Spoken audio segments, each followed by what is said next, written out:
দেখবা যে ক্রাউনিং হয়ে যাবে। ক্রাউনিং হলে যখন মা যখন চাপটা ছেড়ে দেবে তখন বাচ্চার মাথাটার ভেতরে ঢুকবে না, ওই বাচ্চার মাথাটা ওখানেই আটকে যাবে, ঠিক আছে, আটকে থাকবে। তাহলে তুমি যখন দেখতেছো যে ক্রাউনিং হয়ে গেছে, সবকিছু কমপ্লিট, তখন তোমাকে কি করতে হবে, যাতে তোমার ওখানে পেরিনিয়ামের জায়গাটা ছিঁড়ে না যায়, সেক্ষেত্রে তুমি কি করবা, একটা গার্ড দিবা, সাপোর্ট দিবা। সেটা কোথায় দিবা, পেরিনিয়ামের উপরে, জাস্ট এই সাপোর্ট দিয়ে তুমি ধরে রাখবা জিনিসটা, যাতে বাচ্চাটা যখন বের হবে তখন তাকে ছিঁড়ে না যায়। এখন অনেক সময় দেখা যায় কি বিপিডি, বিপিডি মানে কি বলো, বাইপ্যারাইটাল ডায়ামিটার, এটা যদি তোমার 99 বা 100 হয়ে যায় তখন দেখা যায় কি এটা বেরোতে চায় না, ঠিক আছে। তারপর যদি একটু বেশি থাকে 96 97 থাকে তখন কি হয়, এই জিনিসগুলো তোমার হচ্ছে তখন ওই পেরিনিয়ামটা ছিঁড়ে যাওয়ার সম্ভাবনা থাকে। যাতে ছিঁড়ে না যায় এই কারণে আমরা হচ্ছে কি দিই, এপিসিওটমি দিই। এখানে ধরো একজন ধরো আসো, এখানে তুমি পেরিনিয়ামটাকে গার্ড দিবো, তাই তো, যাতে এটা ছিঁড়ে না যায়। তাহলে হচ্ছে এভাবে করে যখন আস্তে আস্তে এদিকে যাবে, হ্যাঁ এবার হচ্ছে রোটেশন হয়ে যাবে এটা। ইউট্রাসটা ইনভার্সন না হয় সেজন্য আমরা সুপ্রাপিবিক্যালি তোমার গার্ড দিতে হবে, আপওয়ার্ডস অ্যান্ড ব্যাকওয়ার্ডস, এটা ডাউনওয়ার্ডস অ্যান্ড ফরওয়ার্ডস। এটা হলো control contraction for removal of the placenta. তাহলে what are the active management? Injection oxytocin, Oxytocin, then massage, then control contraction. Insert the speculum and inspect the cervix, and then prepare to slide. প্রথমে তুমি consent নিয়ে properly place করলা, হ্যাঁ, visualisation of the service, then 360 degree অ্যাঙ্গেলে rotation করে 1-2 times we can do. Then we make the smear, we make this 2/3 of the slide, we make the smear, and then we immediately place into the 95% alcohol in the coffin jar, ঠিক আছে। তারপরে হলো যে আমরা সাইটোব্রাশ অথবা posterior vaginal fornix sometimes you can take from the posterior vaginal pool, or and again another smear, you can make another smear and 2/3 like this, and also we put in the immediately into the coffin jar. We infiltrate the perineal region by the Lidocaine. lidocaine around the area. G And ma'am. you after selecting the area, হ্যাঁ। জি ma'am. তারপর তুমি caesar capacity, তুমি caesar নাও, এটা everything caesar দিয়ে কোথায়, এখানে আমরা সাধারণত এখানে গার্ড দাও কীভাবে গার্ড দিয়ে সেটা আর দিয়ে এইভাবেই হচ্ছে দেখাও, গার্ড দিয়ে আমরা কাটি এটা, না? জি ম্যাম। সেটা কাটার পরে হলো ঠিক আছে, তারপরে হচ্ছে আমরা মানে তারপর ডেলিভারি হওয়ার পরে সুচার ম্যাটেরিয়াল নিয়ে FX identification is very important, নাহলে ব্লিডিং হয়ে যায় থাকে।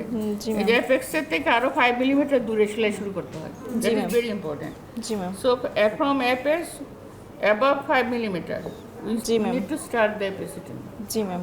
repair। তারপরে কন্টিনিউয়াস সুচার দিলা, Continuous তারপরে suture দিয়ে vaginal তারপর wall, হচ্ছে vaginal vaginal wall wall, রিপেয়ারটা দেখাও একটু, মাসেলটা করছি দেখাও, মাসেলে অলরেডি অলরেডি। গিভেন। জি ম্যাম। আসসালামু আলাইকুম।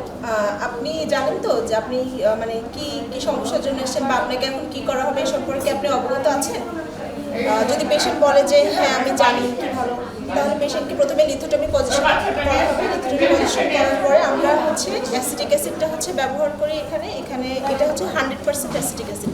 এখানে আপনার হচ্ছে 5% অ্যাসিটিক অ্যাসিডের সাথে আপনার হচ্ছে 95 ml এর মতো 95 ml এর মতো ডিস্টিল ওয়াটার নিয়ে এখানে নিয়ে আমরা হচ্ছে টোটাল অ্যাসিটিক অ্যাসিডটা তৈরি করি। এখানে একটা কটনের মধ্যে আপনার হচ্ছে নেওয়া হয়েছে, কটনটাকে ভেজানো এর সাথে হচ্ছে ভিজাই দেওয়া হয়েছে 5% অ্যাসিটিক অ্যাসিড। এখন পেশেন্টকে আমরা একটা সে কাসকোস আমরা পেশেন্টটাকে একদম করো এটা একটু এখন আমরা এটার মধ্যে দিয়ে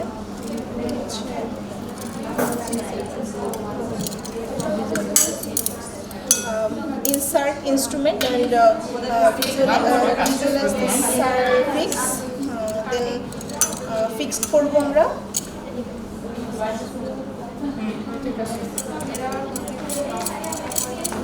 ফিক্সড করে আমরা হচ্ছে এই অ্যাসিটিক অ্যাসিডটাকে আমরা সাধারণত 3 মিনিট হচ্ছে গিয়ে সার্ভিক্সের অসে হচ্ছে রাখা হয়, জাস্ট এভাবে। due to abnormal protein it by the presence of acetic acid, it becomes denatured and converts the color into the white. So it is called acetohydrosis. রোগীকে সাহস দিতে হবে যে লোকে আপনি ব্যথা পাবেন না, আপনাকে আমরা সাহায্য করতে যেহেতু আপনি চাপ দিতে পারতেছেন না, সেভাবে প্রিপারেশন নিয়ে আমাদেরকে করতে হবে। যদি ইপিসিটমি লাগে, স্পেস কম থাকে, সেক্ষেত্রে ইপিসিটমি দিয়ে মেশিনটা আমাদের আগে সেট করতে হবে সুন্দর করে। সেট করার পরে অন করতে হবে, করার পরে এদিক থেকে আরেকজন আমাকে হেল্পিং হ্যান্ড কাট করবে। আমি এমনি আস্তে আস্তে কন্ট্রাকশনের সাথে সাথে এভাবে Downward, backwards and then forwards. Downward, backward and forward. তারপরে মাথা যখন বের হয়ে যাবে, প্রেসার বন্ধ করে দিতে হবে। এটার নাম কি? এটা ওয়ার্মার মেশিন আমাদের এখানে রেডিয়েন্ট হিটার। এটা অন করলা, কত ডিগ্রি এখানে কত থাকতে হবে? 36.5 নরমাল বডি টেম্পারেচার। টেম্পারেচার এখানে হিট করা আছে। হিট আসবে, তার মানে ডেলিভারি আগে আমরা স্টার্ট করব। তারপরে তোমার হলো যে বাচ্চা তোমার গায়ে দিলাম, তাহলে তো ড্রাই করতে হবে, র্যাপিং করতে হবে ম্যাডাম।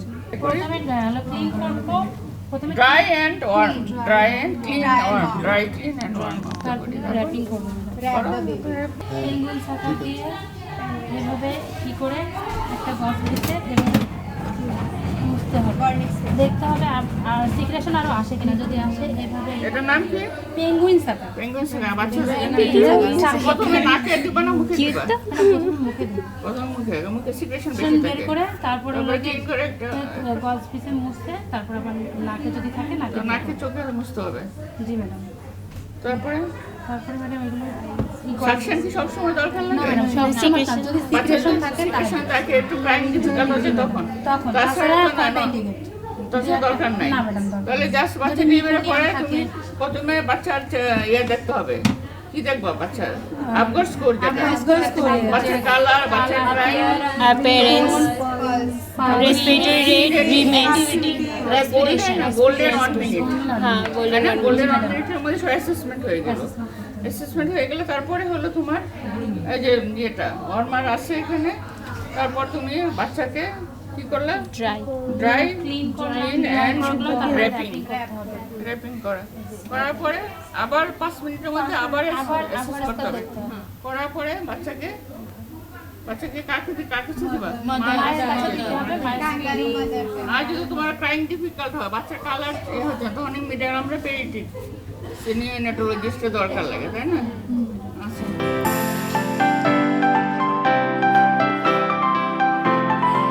আজকে আমরা স্কিল ল্যাব প্র্যাকটিস করলাম, আমাদের ইন্টার্নি ডাক্তার, তারপরে হলো যে ডিজে স্টুডেন্ট আর ফিফথ স্টুডেন্ট সবাই মিলে আমরা একটা স্কিল ল্যাব উদ্বোধন করলাম, যেটা আমরা নিয়ে র্যাকটা অ্যারেঞ্জ করে নিলাম। স্কিল ল্যাবের মধ্যে via, paps, procedure, episiotomy procedure, second stage of labour, বেন্টোস, delivery.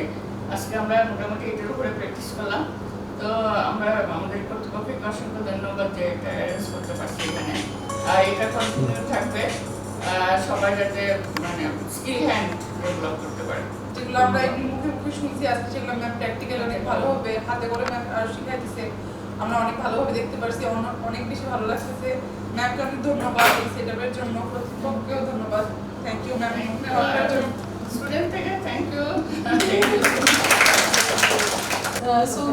We felt really nice being here because we learned different procedures, and it was really very nice experience. Thank you ma'am for letting us in and helping us to learn new procedures. আজকে ma'am আমাদেরকে অনেক ভালো কিছু শেখালো, বিভিন্ন জিনিসগুলো যেগুলো confusion ছিল madam সুন্দর করে বোঝাই দিল। এর জন্য ম্যাডামকে অনেক ধন্যবাদ, কর্তৃপক্ষকে অনেক ধন্যবাদ এত সুন্দর একটা অ্যারেঞ্জমেন্ট করার জন্য। আমরা অনেক কিছু মানে এখানে ডেলিভারি করি, কিন্তু অনেক কিছু আছে যেগুলো আমরা দেখিনি, যে প্যাডস পরীক্ষা, ম্যাডাম এগুলো প্যাডস পরীক্ষা করলো এবং দেখলাম, অনেক কিছু শিখলাম, অনেক কিছু মানে শেখা আছে, কিন্তু তারপর অনেক কিছু করতে করতে ভুলে যাওয়া হয়। ম্যাডামকে অনেক ধন্যবাদ এবং কর্তৃপক্ষকে অনেক ধন্যবাদ যে ম্যাডামের কাছ থেকে আবার নতুন করে আবার একটা শেখা হলো। ম্যাডামকে অসংখ্য ধন্যবাদ যে উদ্যোগটা নেওয়ার জন্য। আমরা অনেক শিখছি।